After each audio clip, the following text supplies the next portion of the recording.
45절에서 52절 말씀입니다. 찾으셨지요? 마가복음 6장. 저랑 교독하겠습니다.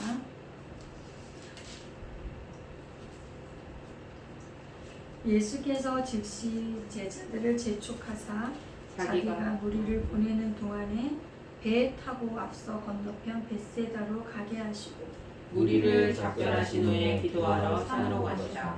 저물매 배는 바다 가운데 있고 예수는 홀로 무태 계시다가 바람이 거스림으로 제자들의 괴로움이 점점 크시고 밤 사경들에 바다 위로 걸어서 저희에게 오사 지나가려고 하시네.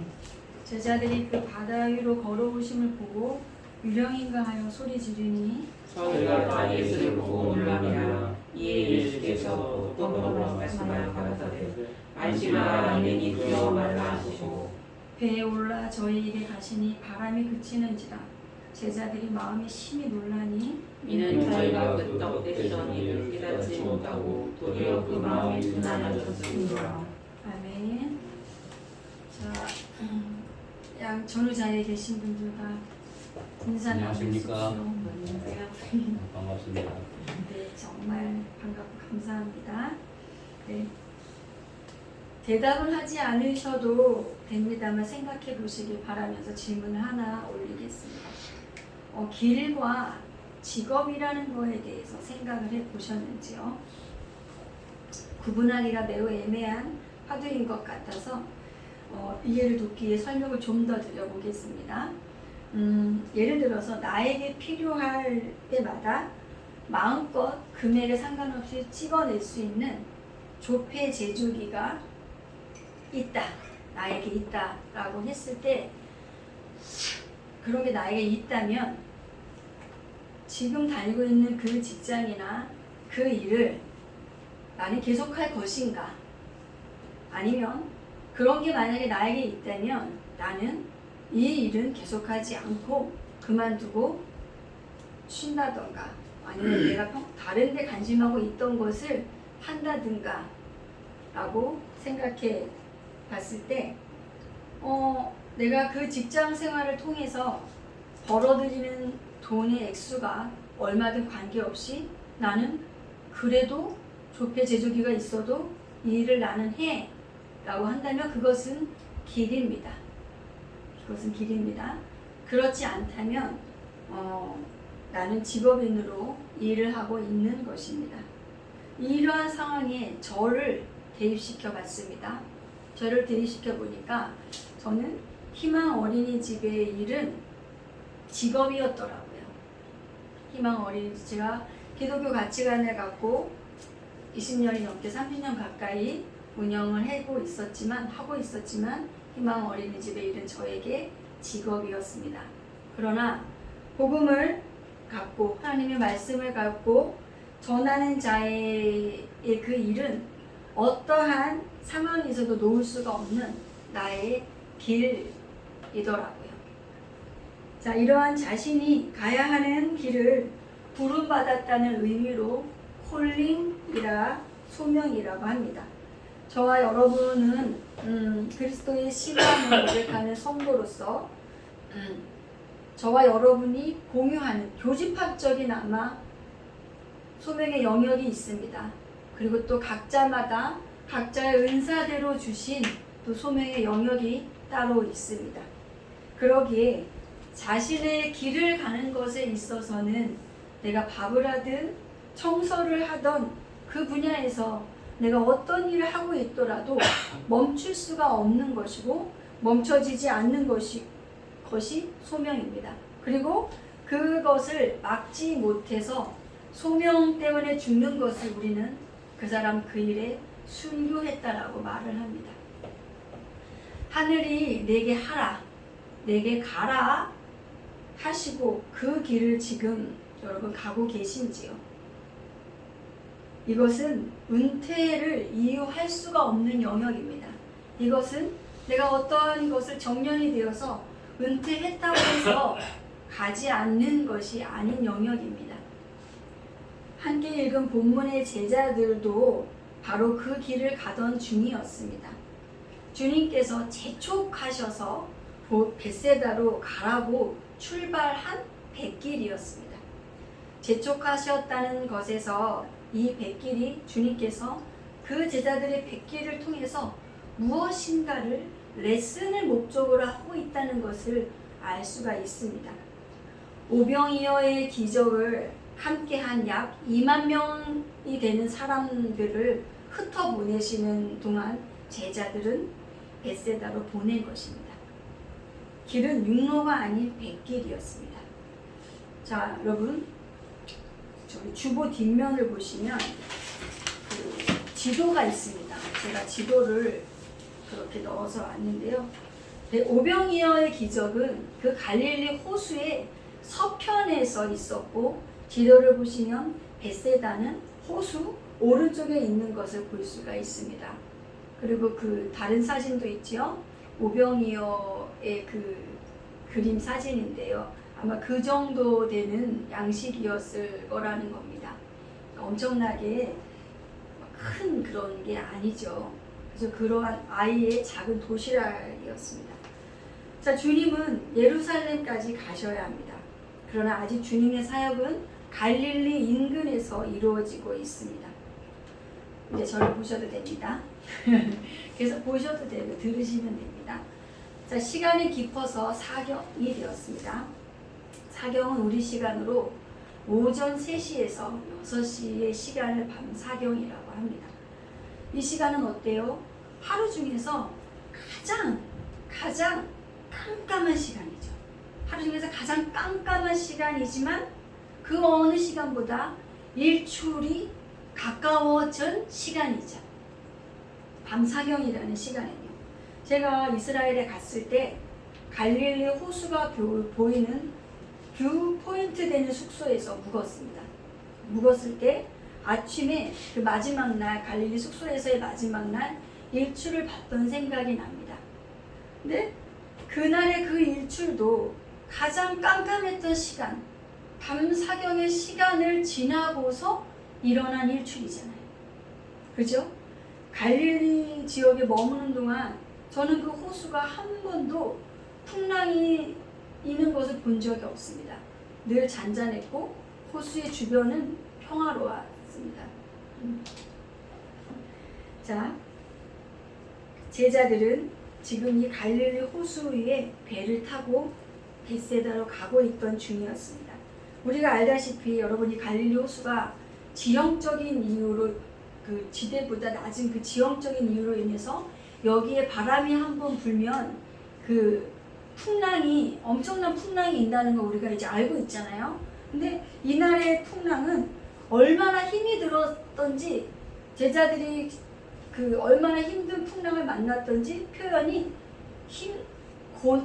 제자 표현이 괴롭게 노를 젓고 있다라고 표현하고 있습니다. 이것은 배를 가는 진행하는 배 방향을 따라서 풍랑이 있는 게 아니라 진행하는 배 방향을 역으로 해서 풍랑이 지금 일기 때문에 제자들이 힘겹게 노를 젓고 가고 있는 그런 상황입니다. 그 모습을 보시고 주님이 도와주러 오셨을 정도니까 정말 그날의 그 풍랑은 어마어마한 풍랑이었던 것이죠. 자, 당시 유대의 관습과 인식의 세계에서 바다는요, 여러분, 모든 더러운 것, 모든 흉악한 것, 모든 악한 것들이 다 바다에서 있고 바다에서 그게 일어난다고 생각했어요. 그런데 그때 우리 여러분 혹시 기억나세요? 데카폴리 지역에서 우리가 군대 귀신 들린 사람을 군대 레기온의 귀신이 들린 한 부대의 병력의 귀신이 들린 그 사람을 주님이 고쳐주실 때 어디에 집어넣었어요? 2,000마리 되는 돼지떼한테 집어넣고 그 돼지떼가 어떻게 했어요? 네, 비탈길을 내려달려서 바다에 더러운 거 있는 곳으로 간 거예요. 그리고 요한계시록을 보면 7머리에 10뿔을 한 그러한 짐승이나 용 이런 게 다 어디에서 나와요? 바다에서 나오는 그런 거를 배경을 하고 있습니다. 그렇기 때문에 이 정신없는 이 풍랑을 지금 이 풍랑과 노저어서 이렇게 가고 있는데 네? 그럼 끄셔도 되죠. 네. 네. 노저어서 가고 있는데 저쪽에서 뭐가 오고 있어요. 그럼 어떻게 했어요? 당연히 제자들이 뭐라 그래요? 오늘 본문에 보면 네. 유령이다. 귀신, 우리 한국 정서로 귀신이다 그런 거예요. 그거는 제자들이 예수님을 못 알아봐서 그런 게 아니라 그 시대의 그때의 그 정서로는 지극히 당연한 반응이라는 거죠. 귀신이라고 하는 것 말입니다. 자, 그런데 오늘 마가의 본문에는 여러분 우리가 생략되어 있지만 마가는 짧아요. 제일 먼저 기록된 복음서이기 때문에 기록들이 매우 짧습니다. 그 이후에는 마가의 기록을 근거로 해서 더 보완한 것이기 때문에 그 다음 복음서들은 마가보다는 긴 거죠. 마태복음을 같이 보겠습니다. 마태복음 14장 오늘 일부러 읽지 않았는데요. 마태복음 14장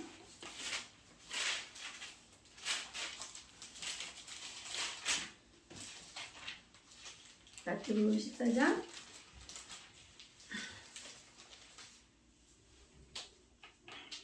을 보시면 일단 찾아놓겠습니다. 마태복음 14장 28절로 31절 말씀인데 거기를 이제 찾아 명하시고 자 주님이 이렇게 말하죠. 제자들이 유령이다 그러는데 아니야 나야. 그리고 안심의 나야. 한국 번역에는 안심의 나야라고 했지만 직역 성경을 보니까 여러분 힘을 내거라. 거칠 힘을 내거라. 너희들 힘을 내거라. 나야. 라고 말씀을 하셨습니다. 근데 그렇게 모두가 다 귀신이나 유령이라 하는데 이 베드로 선생님께서 정말 네가 유령이 아니고 주님이 맞으면 나를 오라고 명령해 보세요. 라고 했어요. 베드로가. 그랬더니 주님이 그래? 오라. come to me 하셨어요. 그래서 정말 베드로가 예수님이 계신 곳까지 배에서 내려서 몇 발자국이지만 걸었습니다. 그리고는 치는 파도에 겁을 먹고 다시 빠졌죠. 빠져갈 때 주님이 손을 내밀어 베드로를 건져주시죠. 근데 이 부분을 베드로가 물 위로 걸은 이 부분을 자유주의 쪽 신학자 중에서는 이렇게 말해요. 정말 물 위를 걸은 게 아니다. 1세기 사람들의 사고와 문학 세계에서는 그게 걸은 게 중요하지 않다라고까지 말하기도 합니다.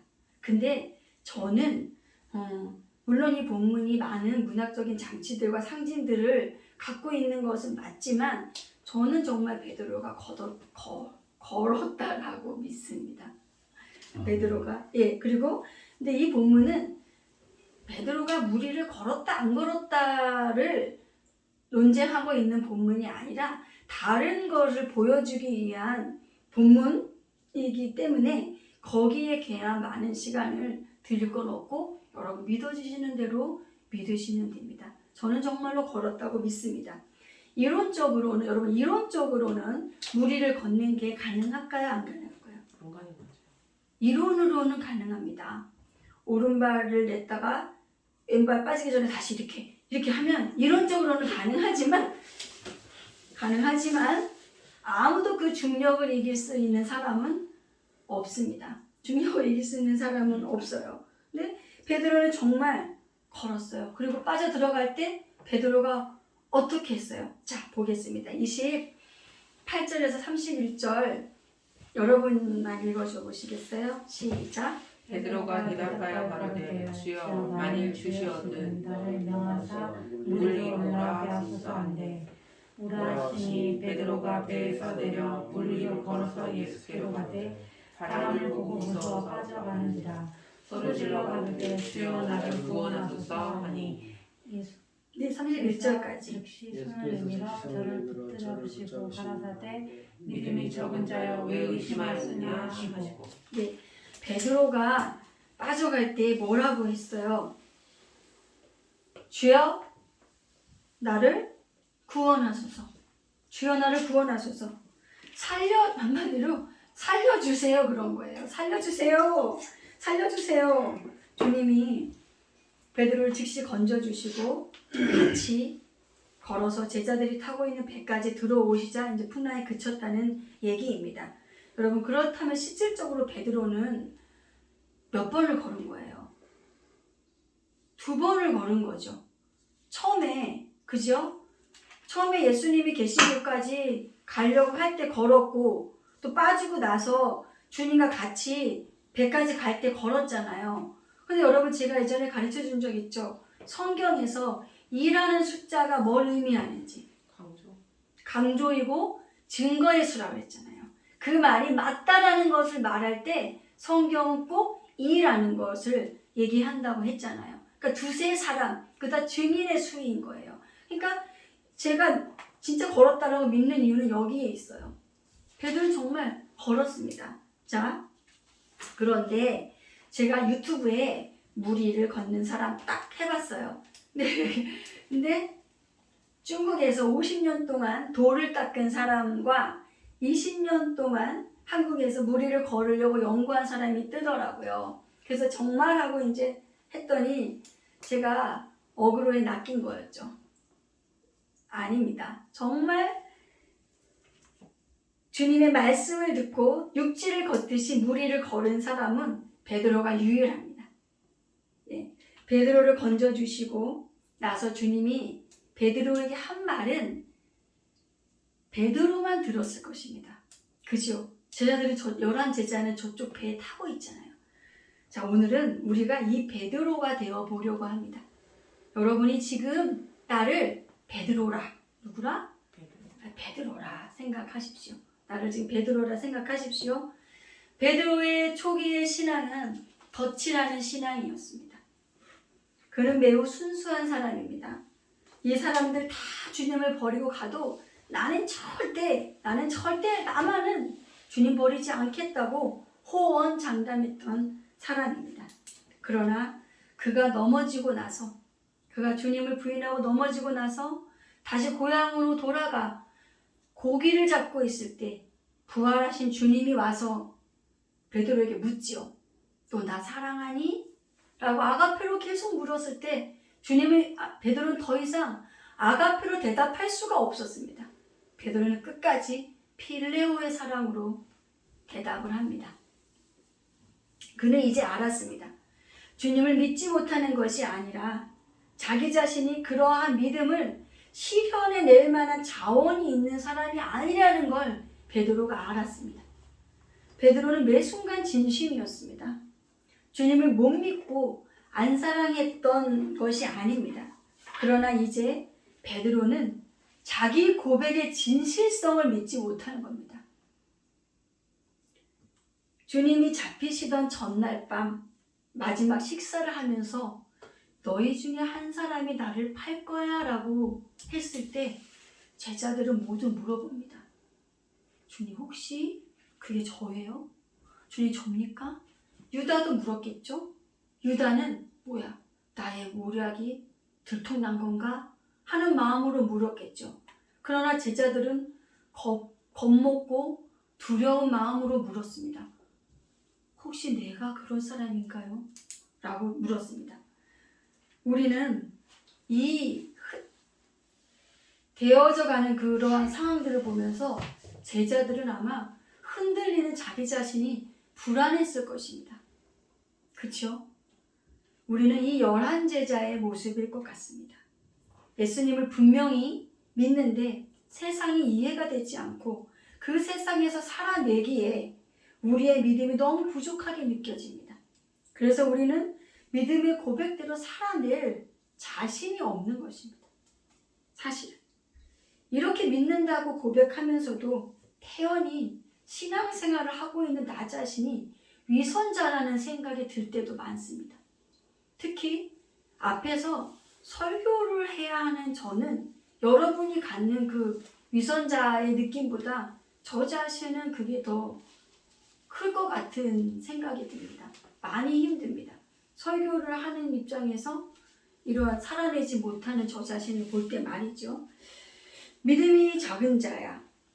번역에 따라서는 믿음이 작은 자라고 되어 있어요.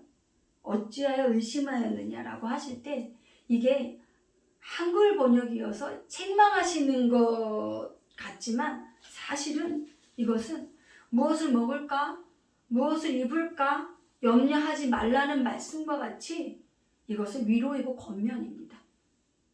이 사건은 믿음을 촉구하는 사건의 방점이 있는 게 아니라 주님의 위대하심을, 예수 그리스도의 하나님 되심을 드러내어주는 사건입니다. 이렇게 말할 수 있는 근거는요. 목사님 그렇게 말씀하시는데 그렇다는 근거는 오늘 읽은 본문에 보면 그 제자들이 그 떡 떼시던 일을 깨닫지 못하고 도리어 둔하여졌음이로라 라고 말씀하고 있습니다. 떡 떼시던 주님, 바로 어떤 사건이에요? 그 앞에서 오병이어의 기적을 베풀어 주셔 모두를 먹이신 사건입니다. 그것을 말합니다. 앞에 오병이어의 기적을 베풀어 주신 주님, 이제 친히 자신의 몸을 찢어서 우리의 양식으로 십자가에 내어주실 그 주님이 어떠한 시련이 온다고 해도 절대로 흔들리지 않는 마음의 상태를 요구하시는 것이 아니라, 그게 아니라 넘어질 수밖에 없고 빠질 수밖에 없는 힘든 이러한 삶의 여정에서 예수님만이 구원자시고 그분만이 생명이시다라는 걸 드러내는 기록입니다. 너 은혜 이런 믿음을 가져야 해 라고 하는 것이 아닌 은혜님을 구원해 주실 그분이 주님이시다. 우리 혜경님을 구원해 주실 그 주님이 하나님이시다라고 말을 하고 있는 것입니다. 여러분, 본유적으로 생리적으로 작은 믿음과 큰 믿음은 없습니다. 주님께서 믿음과 의심을 함께 말씀하셨다고 해서 그럼 의심하지 않는 상태가 큰 믿음의 상태냐? 그것도 아닙니다. 베드로에게 믿음이 작은 자라고 하신 것은 치는 파도를 보고 흔들린 자라는 뜻입니다. 의심하였느냐는 책망이 아니라 베드로의 마음 상태입니다. 베드로라서 원래 다른 제자들보다 믿음이 작은 것이 아니라 그 상황에서 흔들리고 겁먹었다는 것을 말합니다. 베드로가 흔들리고 겁먹은 마음 상태입니다. 그러니 이 말씀은 예수님께서 베드로의 마음 상태를 읽어주신 겁니다. 베드로의 마음 상태를 읽어주신 거예요. 여러분, 우리는 매일 흔들립니다. 이것이 우리가 매일 흔들린다는 이것이 우리가 날마다 부어주시는 새로운 은혜를 받고 있다는 것을 반증합니다. 그치요? 주님이 새로운 은혜 부어주시는 새 은혜가 없다면 우리는 그 흔들리면서 살아갈 수가 없습니다. 우린 날마다 새 은혜를 받고 있습니다. 맞아. 주님이 지금 나랑 함께하고 계시지. 그치, 나 아버지 딸이지. 나 아버지 아들이지. 그쵸? 이렇게 하면서도 마음을 흔들리고 마음의 의심이 일어납니다. 이 불안의 상태가 불가항력한 우리들의 실존의 모습입니다. 저나 여러분이나 다 같습니다. 계속되는 핍절과 유혹 앞에서 마음이 추스러지지 않고 자꾸만 흔들립니다. 이럴 때마다 나를 이렇게 방치하고 계시는 듯한 하나님마저 의심되기 시작합니다. 아닌 줄 알면서 정말 사춘기 아이들처럼 일부러라도 삐뚤게 나가서 하나님의 관심을 끌고 싶어지기도 합니다. 어제 우리 언니랑 통화했는데 우리 조카가 집을 나가서 이틀 됐다고 하더라고요. 우리 큰오빠네. 어디 있는지는 알고 친구네 집에 안 붙어 있는 거예요. 그러니까 부모는 얼마나 애가 타겠어요. 이루 말할 수 없죠. 모든 관심이 지금 그 아이에게 집중되어져 있습니다. 그러나 알고 있습니다. 사실은 하나님을 의심하는 것도 아니고 내가 하나님의 절대적인 사랑이 필요한 존재라는 그거를 또 부정하는 것도 아닙니다. 그렇죠? 근데 이러한 날이 정말 나에게 계속되면 어쩌지? 어떻게 하라는 것이지? 하고 두렵고 힘든 겁니다. 그냥 그게 두렵고 힘든 거예요.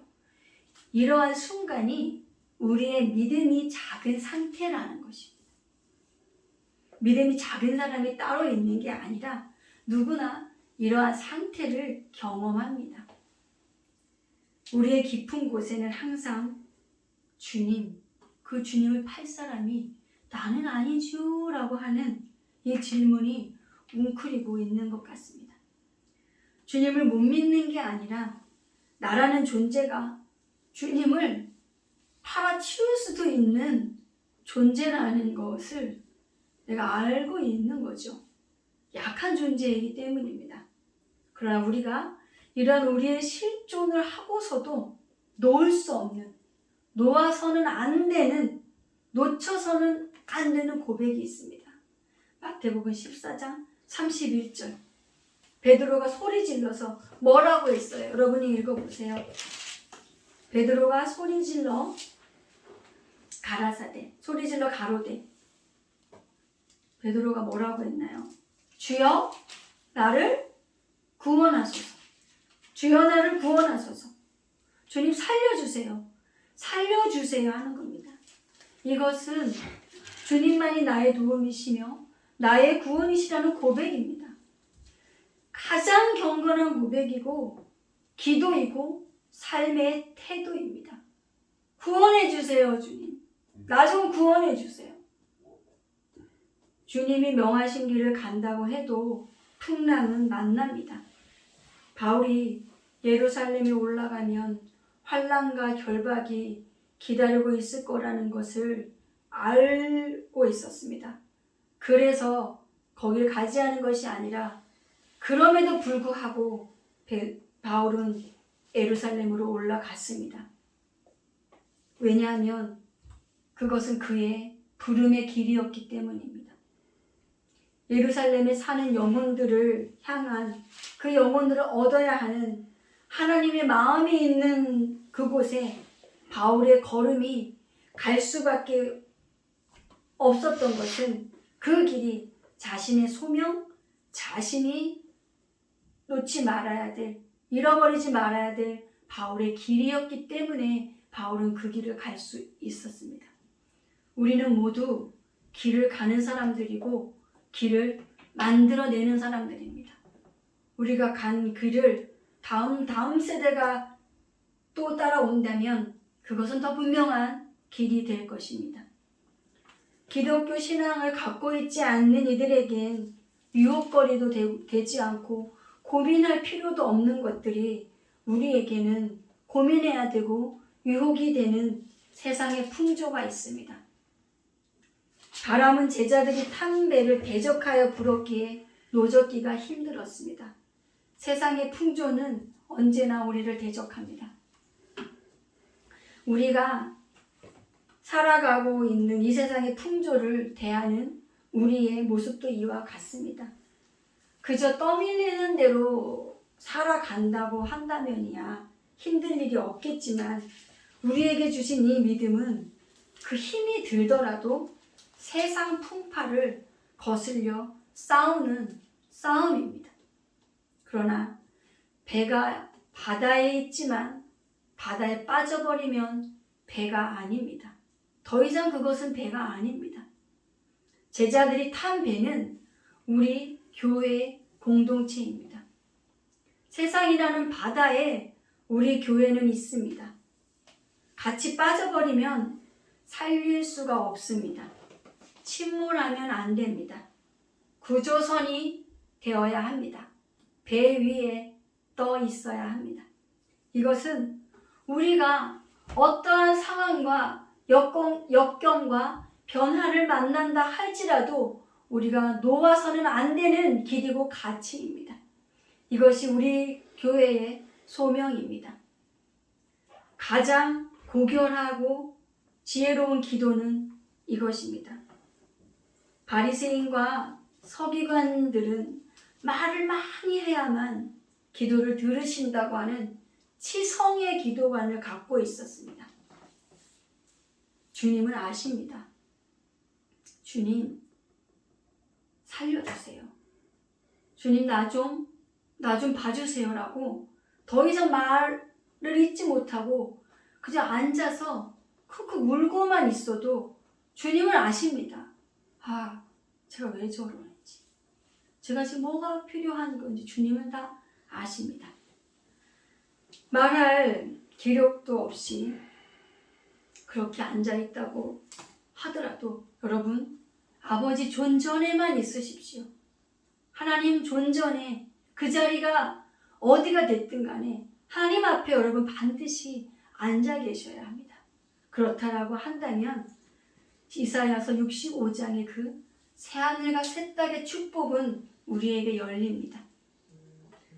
우리가 부르시기 전에 응답하시고 나의 말이 마치시기도 전에 들으시는 하나님이신 것을 여러분 믿으시기 바랍니다. 기도하시겠습니다. 주님, 우리의 구원자이심을 감사합니다. 아멘.